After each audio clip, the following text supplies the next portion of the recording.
এই জসিমউদ্দিন রহমানী সাহেব হুজুর দামাত বারাকাতুহুল আলী আসার কথা ছিল না? হ্যাঁ, হুজুর আসেন নাই, হুজুর আসতে পারেন নাই। হুজুরের একটা ভয়েস দিছে ভাইয়ের কাছে, আপনাদেরকে একটু শোনানোর জন্য। আসসালামু আলাইকুম। আসসালামু আলাইকুম ওয়া রাহমাতুল্লাহি ওয়া বারাকাতুহু। ওই যে ফান্ডামেন্টালিস্ট মুসলিম, মৌলবাদী মুসলিম, হ্যাঁ অবশ্যই আমরা মৌলবাদী, অবশ্যই আমরা দমনন্দ, আমরা আল্লাহর হুকুম রাসূলের সুন্নাহর ব্যাপারে বিন্দু পরিমাণ ছাড় দিব না। এখন তোমরা আমাদেরকে ফান্ডামেন্টালিস্ট বলো, আর তোমরা আমাদেরকে যা ইচ্ছা তা বলো। ফান্ডামেন্টালিস্ট বললে, মৌলবাদী বললে কি আমরা ইসলাম আমল করা ছেড়ে দিব? ইসলাম অনুশীলন করা ছেড়ে দিব? কখনো নয়।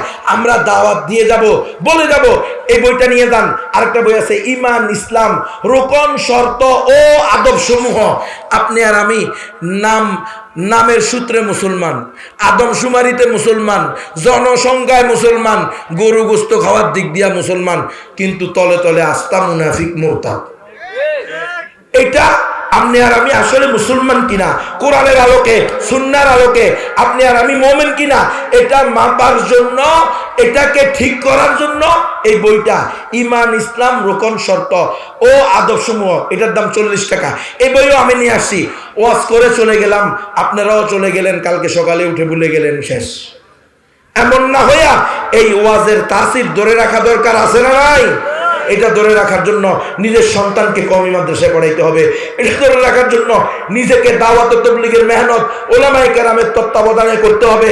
এটাকে ধরে রাখার জন্য নিজে হকপন্থী আলেমদের কিতাব মুতালা করতে হবে, ঘরের মধ্যে তালিম করতে হবে, পরিবারকে নিয়ে, ছেলে মেয়েকে নিয়ে, মহল্লাকে নিয়ে, বাড়িকে নিয়ে, প্রত্যেক মহল্লা, প্রত্যেক গলিতে, প্রত্যেক মসজিদে তালিমের হালকা চালু করতে হবে।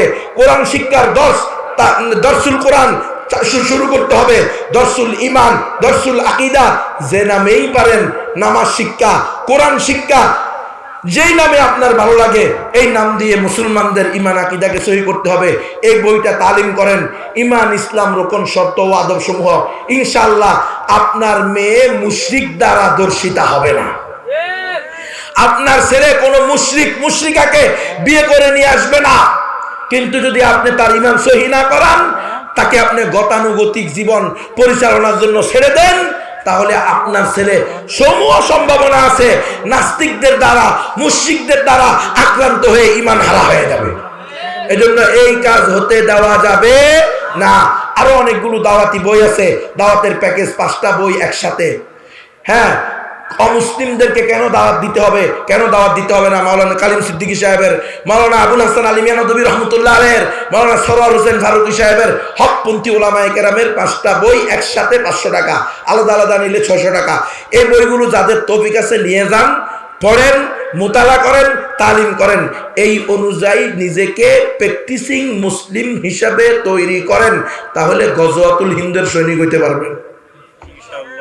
আপনার এলেম নাই, কালাম নাই, কোরআনের লগে সম্পর্ক নাই, হাদিসের সাথে সম্পর্ক নাই, ইসলামের সাথে সম্পর্ক নাই, আপনার জীবন ইহুদি খ্রিস্টানদের সাথে মিলে, গায়ে হলুদ করেন, হ্যাঁ, সুদভিত্তিক লেনদেন করেন, বাড়ির ভিতরে গায়ে হলুদের নামে আপনি ড্যান্স, নাউজুবিল্লাহি মিন যালিক, এই ধরনের কার্যক্রম পরিচালনা করেন, আপনি নি গজওয়াতুল হিন্দের সৈনিক হবেন। হ্যাঁ, ঈমান হারা হয়ে মরে যেতে পারেন, ঈমান হারা। এই জন্য প্র্যাকটিসিং মুসলিম হওয়ার জন্য এই কিতাবগুলো ঘরে নিয়ে তালিম করেন। নিজেরা নিজেদের সন্তানদেরকে আল্লাহওয়ালা বানান, মহিলাদেরকে পর্দাওয়ালি বানান, মেয়েদেরকে এই যে ইসলাহুল উম্মাহ মহিলা মাদ্রাসায় ভর্তি করান। খবরদার আর প্রাইমারি স্কুলে দিয়েন না। আর ইহুদি খ্রিস্টানদের পরিচালিত, প্রতিষ্ঠিত ওদের ট্রান্সজেন্ডারবাদ যে শিক্ষা সিলেবাসে ঢুকানো হয়েছে, হ্যাঁ, বিবর্তনবাদ যে শিক্ষা সিলেবাসে ঢুকানো হয়েছে, লিভ টুগেদার যে শিক্ষা সিলেবাসে বৈধতা দেওয়া হয়েছে, সেই শিক্ষা সিলেবাসে ছেলে মেয়েকে পড়াবেন না, নিজের মেয়েকে সেখানে দিবেন, মেয়ে সতীত্ব হারাইয়া ফাঁসিতে ঝুলবে।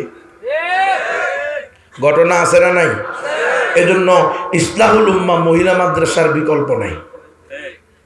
কওমি মাদ্রাসা এখনো আছে, এটাকে নিয়ামত হিসাবে নেন। প্রত্যেকটা কওমি মাদ্রাসাকে দ্বীনি ইদারাকে নিয়ামত হিসাবে গ্রহণ করে নিজের সন্তানকে দিনদার বানান, হাফেজ বানান, আলেম বানান, মুফতি বানান, মুহাদ্দিস বানান, মুজাহিদ বানান। ইনশাআল্লাহ দুনিয়াতে শান্তি, আখিরাতে মুক্তি। তৈরি আছেন তো ইনশাআল্লাহ? আল্লাহ তাআলা আমাদের সবাইকে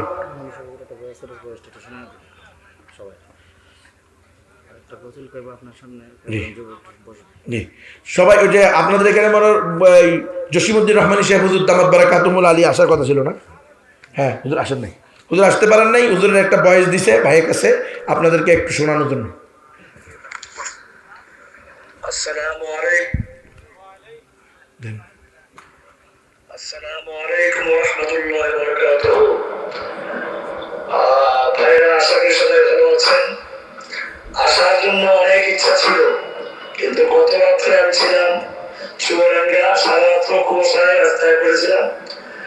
বাসায় ভিতরে 11টা বেজে গেছে। এরপরে আমার দিনে 2টা কাজ ছিল। এই মাহফিল করে তারপরে যাওয়ার ইচ্ছা ছিল, মাহফিলটা শুরু করতে করতে দেরি হয়ে গেছে। 10টায় শুরু করে তারপরে 11টা শেষ করে 1 ঘন্টা বের করলাম। এরপরে এখন খাওয়া দাওয়া হয় নাই, খুব ক্লান্ত হয়ে গেছে, অসুস্থ হয়ে গেছি।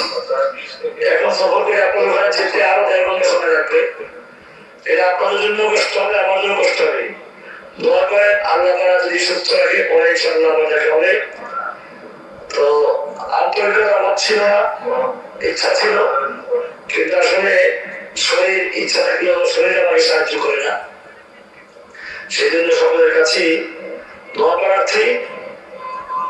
আপনারা আমাকে ভালোবাসেন, আমি জানি এটা। দোয়া করেছেন, আরো দোয়া করবেন যেন আল্লাহ তাআলা তার এই নবীর বান্দাকে দিনের খাদেম হিসেবে কবুল করেন, আপনাদেরকেও যেন আমাদের সহযোগী হিসেবে কবুল করেন। আমিন।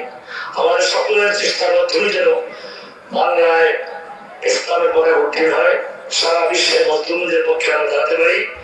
ইনশাআল্লাহ দিল্লি পর্যন্ত বিজয় করে ফিলিস্তিন পর্যন্ত বিজয় করার স্বপ্ন নিয়ে আমরা যাচ্ছি। আল্লাহ তাআলা আমাদের তৌফিক দান করেন। সাল্লাল্লাহু তাআলা আলা নবিয়িনা মুহাম্মদ।